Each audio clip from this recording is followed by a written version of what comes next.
We never drop one rice on the table, and we will put the shoes like this.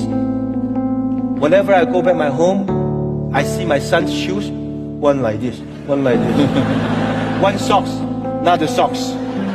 No discipline. Yeah. When first day when I see him in US, hi there. Then I just standing up.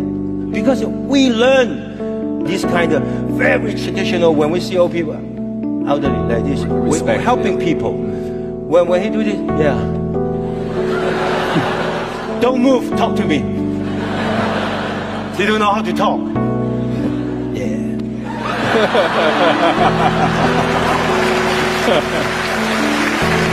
ओम नारायण नारायण नारायण नारायण। सभी मित्रों को राम राम। दोस्तों, liberals हो, Woakes हो या फिर leftist हो, हम चाहे उनकी जितनी भी आलोचना कर ले या उनकी विचारधारा की हम चाहे जितनी भी आलोचना कर ले, पर एक बात तो हमें माननी पड़ेगी कि जब बात आती है कला और साहित्य के क्षेत्र की, आर्ट एंड लिटरेचर की, तो वहां पर उनका हाथ कोई नहीं पकड़ सकता।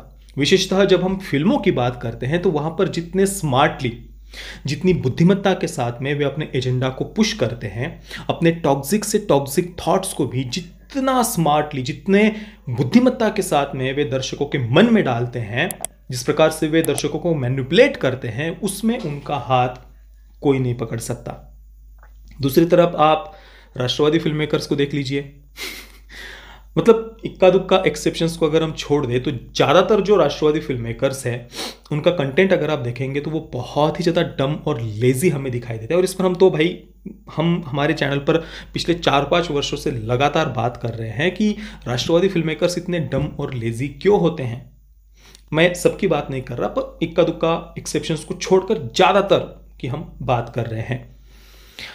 मतलब उनमें वो डेडिकेशन हमें दिखाई नहीं देता, जो डेडिकेशन हमें जो वोक फिल्म मेकर्स है या जो लेफ्ट की विचारधारा के फिल्म मेकर्स है, उनमें जो एक अपने थॉट प्रोसेस को लेकर, अपने विचारधारा को लेकर जो एक डेडिकेशन उनमें हमें दिखाई देता है ना, वो राष्ट्रवादी फिल्म मेकर्स में हमें नहीं दिखाई देता। और इसी कारण से तो आज यंग जनरेशन हम देख रहे हैं कि किस प्रकार से लेफ्टिस्ट उनका ब्रेन वॉश करने में इतना सफल कैसे हो रहे हैं। क्योंकि अगर राष्ट्रवादी फिल्म मेकर सही तरीके से अपनी विचारधारा को उतना ही स्मार्टली अगर वे रख पाते फिल्मों के माध्यम से, तो आज हम जो देख रहे हैं ना पूरे विश्व में, जो वोकिज्म जिस प्रकार से लोगों को मैनिपुलेट कर रहा है, मतलब आज हम किसी के जेंडर को लेकर भी कुछ नहीं कह सकते, उसको लेकर भी तुरंत भाई आपने इसको स्त्री कैसे कह दिया, इसको पुरुष कैसे कह दिया। पेरेंट्स की अगर हम बात करते हैं तो आप किसी को माँ या किसी को पिता नहीं कह सकते। पेरेंट 1, पेरेंट 2, ये बातें भले ही आज हमें यहाँ पर भारत में उतना ज़्यादा देखने को नहीं मिल रही, पर वेस्ट में ये एक इतना बड़ा प्रॉब्लम क्रिएट हो गया है। जो लिबरलिज्म का भस्मासुर वेस्ट ने छोड़ा था आज से कुछ दशक पहले, उनको बड़ा मज़ा आ रहा था लिबरलिज्म की बातें करके, वो भस्मासुर आज इतना बड़ा हो गया है कि वो उनको ही खाए जा रहा है। आज खुद वेस्ट इन सब बातों से परेशान है। ना वे किसी को जेंडर को लेकर कुछ बोल पाते हैं, ना पेरेंट्स में किसी को फादर बोल पाते हैं, ना मदर बोल पाते हैं, ना माँ ना पिता, parent 1, parent 2, so called gender neutral parenting. उनके ही बच्चों का भविष्य वो अपनी आंखों से बर्बाद होते हुए देख रहे हैं।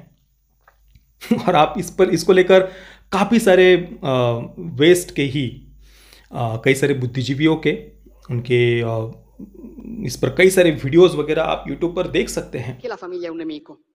Perché la famiglia fa così paura? C'è una risposta unica per tutte queste domande. Perché ci definisce, perché è la nostra identità. Perché tutto quello che ci definisce in questo tempo è un nemico, e allora è sotto attacco l'identità nazionale, è sotto attacco l'identità religiosa, è sotto attacco l'identità di genere, è sotto attacco l'identità familiare. Non devo potermi definire italiana, cristiana, donna, madre, no.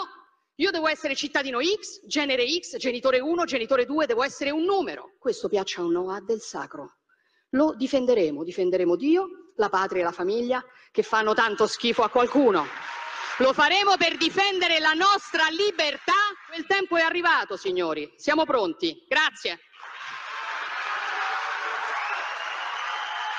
कई सारे videos आपको मिल जाएंगे अलग अलग पत्रकारों के, बुद्धिजीवियों के। इसके भयानक परिणाम आज वेस्ट भुगत रहा है। पर फिर भी आज भी हम देख रहे हैं कि वोक फिल्म मेकर्स कितने स्मार्टली, कितनी बुद्धिमत्ता के साथ में अपने टॉक्सिक से टॉक्सिक थॉट्स को भी वे कैसे पुश कर रहे हैं। वो डेडिकेशन अपने आर्ट के प्रति या अपनी विचारधारा के प्रति राष्ट्रवादी फिल्म मेकर्स में देखने को नहीं मिलता, क्योंकि वो खुद ही कंफ्यूज्ड है। वो खुद ही समझ नहीं पा रहे कि उनके बिलीफ, उनके सिद्धांत क्या है, वो उनके विचार क्या है। हम कई सारी फिल्में देखते हैं जिनमें डिप्रेशन और एंग्जाइटी को रोमेंटिसाइज किया जाता है, सुसाइड को रोमेंटिसाइज किया जाता है, सेक्सुअल लिबरेशन को प्रमोट किया जाता है, और राष्ट्रवादी फिल्म मेकर्स खुलकर उन फिल्मों की आलोचना भी नहीं कर पाते। क्यों? क्योंकि उन्हें बने रहना है ना मेन स्ट्रीम में, नहीं तो उनको तो बॉयकॉट कर दिया जाएगा। जो लेफ्टिस्ट हमेशा कैंसल कल्चर को लेकर छाती कूटते हैं, सबसे ज़्यादा कैंसल कल्चर तो हमें जो वोक होते हैं, लिबरल्स होते हैं, लेफ्टिस्ट होते हैं, उनमें ही दिखाई देता है। वे उनके विपरीत थॉट प्रोसेस वाले किसी भी बंदे को सर्वाइव ही नहीं करने देते। और इस कारण से जो लोग इन बातों को क्रिटिसाइज करना भी चाहते हैं ना, वो कर नहीं पाते खुलकर, क्योंकि भाई उनको कैंसिल कर दिया जाएगा, उनको मेन स्ट्रीम में जगह ही नहीं मिलेगी। इतना ज्यादा स्ट्रॉन्ग इकोसिस्टम है लेफ्ट का, वोक्स का, विशेषतः कला और साहित्य के क्षेत्र में। वहां पर आज भी जो एक समझदार लोग हैं ना, उनके अस्तित्व की कोई जगह ही नहीं बची है। आज भी आप देख लीजिए। और भारत में तो सबसे ज्यादा बड़ी समस्या यह है कि यहां पर कई सारे जो राष्ट्रवादी विचारधारा के भी लोग हैं ना, वो भी ये समझ नहीं पा रहे कि आखिर प्रॉब्लम क्या है। वेस्ट में तो चलो कम से कम कुछ लोग पूरा समझते हैं कि भाई ये कंजर्वेटिव है, ये लिबरल्स है, वो अलग अलग विचारधारा की दो पार्टी है, और वे जानते हैं उनके मूल सिद्धांत क्या है। भारत में तो कई बार मैं इन बातों को क्रिटिसाइज करता हूं, लिबरल्स को क्रिटिसाइज करता हूं, तो कई सारे राष्ट्रवादी विचारधारा के लोग ही नीचे कमेंट करते हैं कि भाई नहीं नहीं नहीं नहीं, ये लोग तो लिबरलिज्म का सही मतलब नहीं जानते। हाँ, लिबरल होने का मतलब तो कुछ और ही होता है, ये सुडो लिबरल्स है। मुझे ऐसे कमेंट्स पढ़ के सच में बहुत हंसी आती है। सुडो लिबरल्स क्या होता है भाई? लिबरल्स जो विचारधारा, वो जिस विचारधारा पर वे है, वे उस पर पूरे डटे हुए हैं। उनमें कोई ऐसे क्या कहे, संदेह नहीं है उन्हें अपने विचारों को लेकर। जो संदेह है वो कुछ कंफ्यूज जो राष्ट्रवादी विचारधारा के लोग हैं, उनमें ये कंफ्यूजन है। लिबरल्स में वो कंफ्यूजन नहीं है। आज भी राष्ट्रवादी विचारधारा के लोग वो लिबरलिज्म के या उनके वोक्स के जो एजेंडाज हैं उनको समझ नहीं पा रहे। तो वो हम फिल्में कैसे बनाएंगे उनको काउंटर करने के लिए। और अभी हम बात करने वाले हैं everything everywhere all at once, इस फिल्म के बारे में। अमेरिकन साइ-फाई कॉमेडी ड्रामा हम इसको कह सकते हैं। वही बात जो 50 नहीं सैकड़ों शायद हजारों फिल्मों में, वेब सीरीज में पिछले कुछ वर्षों में हमने देखी है, वही सब कुछ इसमें भी है। कुछ भी नया नहीं है, क्योंकि जो वोक्स है, लिबरल्स है, उनकी फिल्मों में कंटेंट में कुछ नयापन नहीं होता, पर उसको प्रेजेंट करने को लेकर जिस प्रकार से वो कैरेक्टर डेवलपमेंट करते हैं, जिस प्रकार से उसी अपने सेम थीम को वे अलग प्रकार से जितना स्मार्टली वे प्रेजेंट करते हैं ना, मैं उसकी प्रशंसा कर रहा था प्रेजेंटेशन को लेकर। बाकी कंटेंट की बात करें तो उसमें लिबरल वोक फिल्म मेकर्स के पास में कुछ भी नया नहीं है। बार बार वही सेम बातों को वो घिसते रहते हैं। जैसे कि यहाँ पर भी everything everywhere all at once, वही फिल्म का जो मूल जो थीम है या मूल जो विषय है वो सेक्सुअल लिबरेशन को प्रमोट करने को लेकर है। पेरेंट्स के नाम से छाती कूटो, समाज के नाम से छाती कूटो, सेक्सुअल लिबरेशन, LGBTQ एजेंडा, उसके अलावा कुछ नहीं था फिल्म में। पर जब बात आती है प्रेजेंटेशन की, इन्हीं सब बातों को प्रेजेंट करने की, तो वहाँ पर एक बहुत ही इंटरेस्टिंग स्टोरी टेलिंग हमें देखने को मिलती है। अब everything everywhere all at once की कहानी संक्षेप में अगर मैं बताऊं तो एक चाइनीज अमेरिकन फैमिली की ये अमेरिकन चाइनीज फैमिली की ये कहानी है। एवलिन और वेमन दोनों पति पत्नी हैं। उनकी एक बेटी है जॉय नाम की। तो वेमन और एवलिन दोनों लॉन्ड्री चलाते हैं। एवलिन बहुत ज़्यादा परेशान है। टैक्स डिपार्टमेंट की कुछ जांच वगैरह चल रही है उनके लॉन्ड्री की। सारे जो भी डॉक्यूमेंट्स वगैरह है, बिल वगैरह जो भी होते हैं, वो उन्हें सबमिट करने हैं उनके ऑफिस में, टैक्स डिपार्टमेंट के पास में।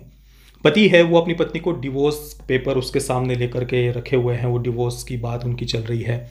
ये दूसरा सबप्लॉट है कहानी का। तीसरा सबप्लॉट है उनके नाना जी जॉय, जो उनकी बेटी है एवलिन और वेमन की जॉय, उसके नाना जी यानी एवलिन के पिता हांगकांग से उनके घर आए हुए हैं अमेरिका में अभी। वही रिग्रेसिव पेट्रियार्कल घिनौनी सोच वाले बुजुर्ग, वैसा ही उनका भी यहाँ कैरेक्टर है।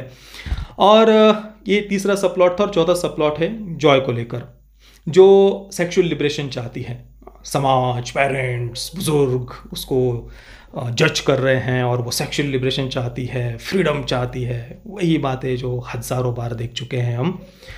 तो फ़र्क यहाँ पर इतना है कि कुछ मल्टीवर्स वगैरह की बातें उन्होंने साथ में थोड़ी सी जोड़ दी है, बड़ी बड़ी फिलोसॉफिकल बातें की है। और वो फिलोसॉफिकल बातें जो फिल्में होती है ना, वो सुनकर सच में हंसी आती है, क्योंकि बातें तो इतनी बड़ी बड़ी कर रहे थे कि भाई इतना बड़ा ब्रह्मांड, इतना बड़ा यूनिवर्स, हम उसमें कितने तुच्छ है, कल को और कोई डिस्कवरी हो सकती है, तब हम क्या सोचेंगे उसके बारे में, हम और ज़्यादा अपने आप को तुच्छ मानने लग जाएंगे।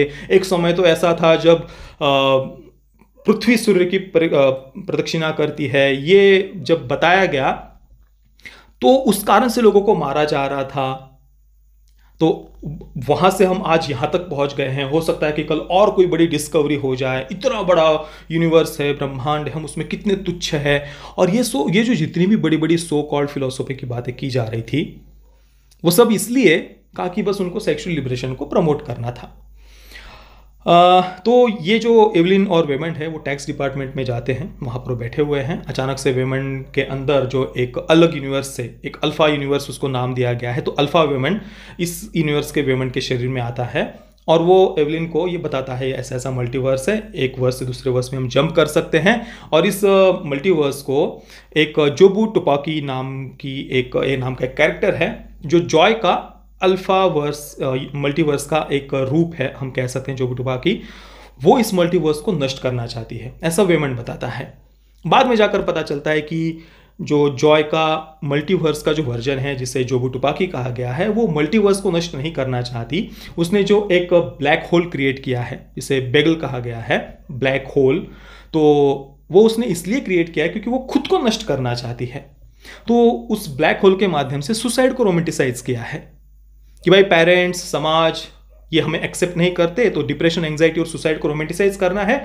और युवा पीढ़ी को उनको स्ट्रांग बनाना छोड़कर उनको जीवन में मेहनत, पुरुषार्थ, एकाग्रता, संयम, डेडिकेशन अपने कार्य के प्रति, अपने फ्यूचर के प्रति, अपने जीवन के प्रति, ये सब छोड़कर, अगर पेरेंट्स सेक्सुअल लिबरेशन को एक्सेप्ट नहीं कर रहे हैं, आपकी सो कॉल्ड लिबरेटेड जो भी आपकी जो एक वोक लाइफस्टाइल है उसके साथ अगर पेरेंट्स एग्री नहीं है, तो डिप्रेशन, एंग्जाइटी वगैरह में जाना आपका अधिकार है। सुसाइड को ये लोग रोमांटिसाइज करके युवा पीढ़ी को और ज़्यादा कमज़ोर कर रहे हैं। लगभग यही बातें सारे के सारे वोक फिल्म मेकर्स के फिल्मों में आपको बार बार दिखाई देगी।